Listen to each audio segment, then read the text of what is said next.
আসসালামু আলাইকুম রহমতুল্লাহ। সুপ্রিয় শিক্ষার্থী বন্ধুরা, আলফা এডু পয়েন্ট চ্যানেলে তোমাদের স্বাগত জানাচ্ছি। কেমন আছো তোমরা? ভালো নিশ্চয়ই। আলহামদুলিল্লাহ, আমিও ভালো আছি। আজ আমি তোমাদের অষ্টম শ্রেণীর গণিত বিষয়ের তোমাদের মূল বইয়ের চতুর্থ অধ্যায় 4.1-এর 1 নং সূত্রের সাহায্যে নিচের রাশিগুলোর বর্গ নির্ণয় করো এই অংশের অঙ্কগুলো সমাধান করে দেখানোর চেষ্টা করব ইনশাআল্লাহ। এর পূর্বের ভিডিওতে আমি 1 নং 6 পর্যন্ত সমাধান করে দেখিয়েছিলাম। আশা করছি তোমরা সেই ভিডিওটি দেখেছো এবং অঙ্কগুলো বুঝতে পেরেছো। আর যারা নতুন তারা আমার চ্যানেল থেকে পূর্বের ভিডিওগুলো দেখে আসতে পারো, তাহলে তোমাদের জন্য বুঝতে সুবিধা হবে। আর নিয়মিত ভিডিও পেতে আমার চ্যানেলটি সাবস্ক্রাইব করে বেল আইকনটি অন রাখতে পারো, তাহলে যখনই আমি নতুন কোনো ভিডিও আপলোড দিব তখন তুমি এর নোটিফিকেশান পেয়ে যাবে। আর যারা অলরেডি সাবস্ক্রাইব করেছো তাদেরকে অসংখ্য ধন্যবাদ। তো প্রিয় শিক্ষার্থী বন্ধুরা, আজকে আমরা বর্গীয় জ থেকে দেখব। তো বর্গীয় জ নাম্বারে আছে দেখো -x - y, -x - y। তো এটাকে বর্গ করতে চাইলে আমাদের বন্ধনী দিয়ে কি দিতে হবে? বর্গ দিতে হবে, অর্থাৎ স্কোয়ার দিতে হবে। তো এর পূর্বে আমরা একটা কাজ এখানে করে নিতে পারি। দেখো, যদি মাইনাস কমন নিই তাহলে কি x - y, এই মাইনাস মাইনাসে এটা প্লাস হয়ে যায়।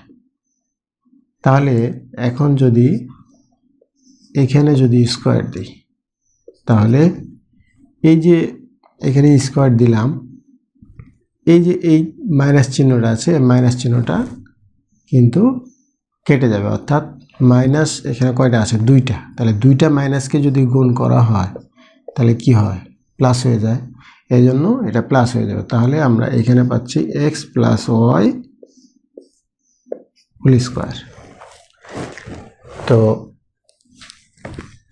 এইভাবে এটাকে এখন আমরা সূত্র প্রয়োগ করব, x² + 2ab + b²। আবার কেউ যদি এইভাবে করতে চায় তাও কিন্তু হবে। যে দেখো এখানে -x - y, তো আমি এটার উপরে স্কোয়ার দিয়ে দিলাম। মাইনাস এক্সটা কিন্তু a, মাইনাস এক্সটা a আর এটা হলো b, আর এটা কিন্তু সূত্রের মাইনাস। তো এখন যদি আমরা এটাকে এইভাবে করি যে -x² অর্থাৎ a² - 2, a সমান কি? -x, b সমান কি? y plus y²। এখন এই মাইনাসটা কি হবে? প্লাস হয়ে যাবে, কারণ এটার উপরে স্কোয়ার আছে, অর্থাৎ দুইটা মাইনাস আছে। দুইটা মাইনাস থাকলে একটা প্লাস, মানে প্লাস হয়ে যায়। তাহলে x², এই মাইনাস আর এই মাইনাস কি? +2xy + y²। কেউ যদি এইভাবে করে তাও হবে, কেউ যদি এইভাবে করে তাও হবে, দুইভাবেই করা যায়। তো এটি বর্গীয় জ অঙ্কের উত্তর। আচ্ছা, এরপরে দেখব আমরা ঝ নাম্বার। ঝ নাম্বারে আছে -xyz - abc,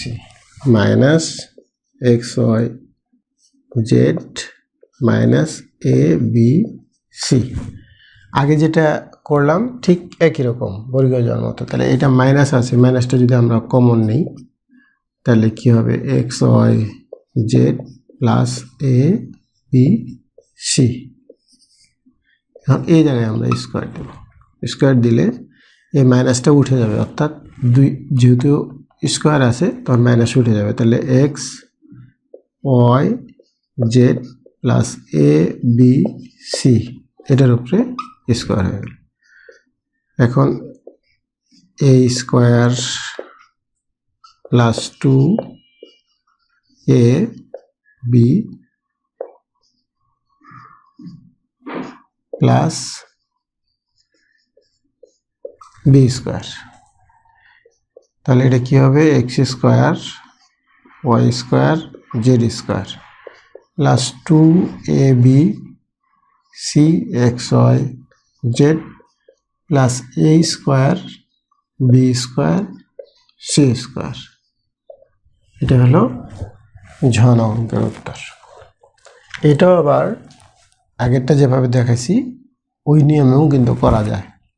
এটাকে এ ধরে মাইনাস সহ এটাকে এ ধরতে হবে, তাহলে ওভাবে করা যাবে। তোমরা চেষ্টা করবে, পারবে অবশ্যই। এরপরে দেখবো আমরা নিয় নাম্বারে আছে a square x cube b square y to the power 4। A square x cube minus b square y to the power 4, b square y to the power 4, এটার উপরে আমরা স্কোয়ার দেব। তাহলে সূত্র যদি প্রয়োগ করি, এ স্কোয়ার মাইনাস 2 এ বি সমান, এটা এ এটা বি প্লাস বি স্কোয়ার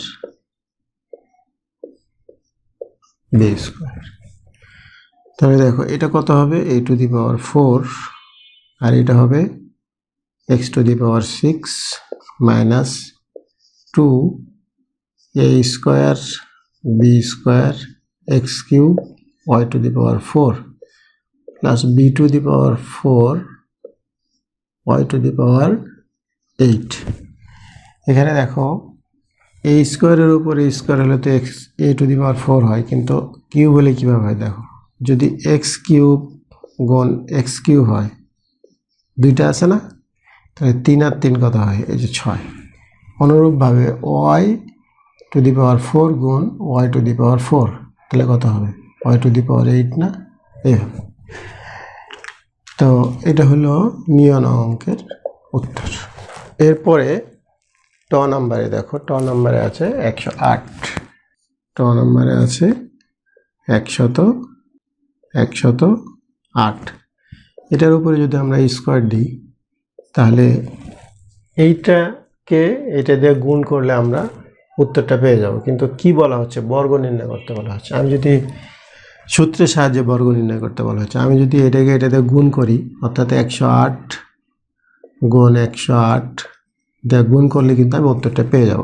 তো এইভাবে করলে তো হবে না, সূত্রের সাহায্যে যেহেতু বর্গ নির্ণয় করতে বলছে, তাহলে সূত্র প্রয়োগ করতে হবে। সূত্র প্রয়োগ করতে চাইলে আমরা যদি এরকম করি, দেখো 100 যোগ 8, তাহলে কত হবে, 108 হবে না, 108। এখন স্কোয়ার দিলে দেখো এটা এ আর এটা বি, এখন সূত্র প্রয়োগ করলে অঙ্ক হয়ে যাবে। তো তাহলে এখানে কি হলো, এ স্কোয়ার প্লাস 2 এ সমান 100, বি সমান কি 8 প্লাস বি স্কোয়ার। 100-এর উপরে যদি স্কোয়ার হয় কত হবে, 1 দিয়ে 4টা শূন্য, যে কয়টা শূন্য থাকবে তার ডবল হয়ে যাবে, প্লাস 8 দুগুণে 16 আর এই 100, তাহলে 1600, 8 8 64। দেখো যোগ কিভাবে করবে, এই 4 0 0, তাহলে কত 4, 6 6 6 6 0 0, তাহলে 6। এরপরে এই 6 আর এই 0, তাহলে আবার 6, আর এই 0 এই 1, তাহলে এখানে 1 আর এই জায়গায় 1, তাহলে 11,664। এটি হলো ট নং অঙ্কের উত্তর। এরপরে ঠ নাম্বার যদি দেখি আমরা, ঠ নাম্বারে আছে 606, ঠ নাম্বারে আছে 606। এর আগেরটা যেভাবে করলাম ঠিক একইভাবে 600 যোগ 6 দিলেই সূত্র পড়ে যাবে। তাহলে এ square plus 2 A B plus B square, তাহলে কি 6 6 36, কয়টা শূন্য, 4টা শূন্য, 6 6 6 6 36, 36 দুগুণে 72, 2টা শূন্য, যোগ 6 6 36। যোগ করলে দেখো এখানে 6, এখানে 0, এখানে 0, তাহলে 6, এখানে 3, এখানে 0, এখানে 0, তাহলে 3, এখানে 2, এখানে 0, তাহলে 2, এখানে 7, এখানে 0, তাহলে এখানে 7, আর এখানে 6, এখানে 3, তাহলে 3,67,236। এটি হলো 18 নং অঙ্কের উত্তর। তোমরা এটি আগেরটা যে নিয়ম ছিল ঠিক একই নিয়মে তোমরা এটা হয়তো চেষ্টা করলে করতে পারতে, কিন্তু আমি চাচ্ছি যে সবগুলো অঙ্ক তোমাদের একবার করে বুঝিয়ে দেওয়ার জন্য, যাতে তোমাদের জন্য সুবিধা হয়। তোমরা সবগুলো আমি একবার করে যে সমস্যাগুলো আছে একবার করে আমি তোমাদের করে দেখাবো ইনশাল্লাহ। এরপরে দেখো ড নাম্বার, এটাও সংখ্যা। তো এখানে আছে 597। এটার উপরে যদি আমরা স্কোয়ার দিই, এটাকে সূত্র প্রয়োগ করতে চাইলে দেখো 597, যদি আমরা 600 নেই, 600 থেকে যদি 3 বিয়োগ করি তাহলে কি হবে? 597 হবে না? 597 হবে।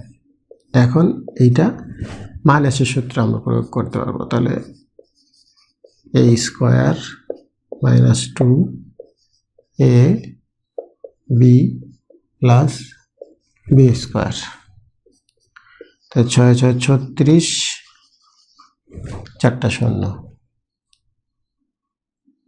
6 দুগুণে 12, 3 12, 36, 2টা 0, 3 3 9। আচ্ছা, এখন এইটা আর এটা যোগ, এটা বিয়োগ, তাহলে 36 0 0 9, এটা যোগ, এইটা আর এটা যোগ করলাম, বিয়োগ এই 3600। তো বিয়োগ করলে এখানে 0, এখানে 9, তাহলে কত? 9 আছে, এই 9 থেকে 0 বিয়োগ করলে 9 থাকলো, এই 0, এই 0, আর এখানে 6 আছে, এখানে 0, তাহলে 6 আছে কত হলে 10 হবে? 6 4 10, এখানে আছে 4 হয়ে গেল, 4 আছে কত হলে 10 হবে? 6, এখানে 1 হয়ে গেল, তাহলে 6 থেকে 1 বাদ দিলে 5, আর এখানে 3, তাহলে 3,56,409। এটি হলো ড নং অঙ্কের উত্তর। তো শিক্ষার্থী বন্ধুরা, আজকে আমি তোমাদের অনুশীলনী 4.1-এর 1 নাম্বার বর্গীয় জ থেকে ড পর্যন্ত অঙ্কগুলো সমাধান করে দেখালাম। নিশ্চয়ই তোমরা বুঝতে পেরেছো। ভিডিওটি শেষ পর্যন্ত দেখার জন্য তোমাদের অসংখ্য ধন্যবাদ। ভিডিওগুলো যদি ভালো লাগে তাহলে লাইক, কমেন্ট ও বন্ধুদের মাঝে শেয়ার করতে পারো, যেন তোমার মতো অন্যরা উপকৃত হতে পারে। আজ এ পর্যন্তই, কথা হবে পরবর্তী ভিডিওতে। সেই পর্যন্ত মহান আল্লাহ তাআলা আমাদের সকলকে ভালো রাখুন। আল্লাহ হাফেজ। আসসালামু আলাইকুম ওয়া রাহমাতুল্লাহ।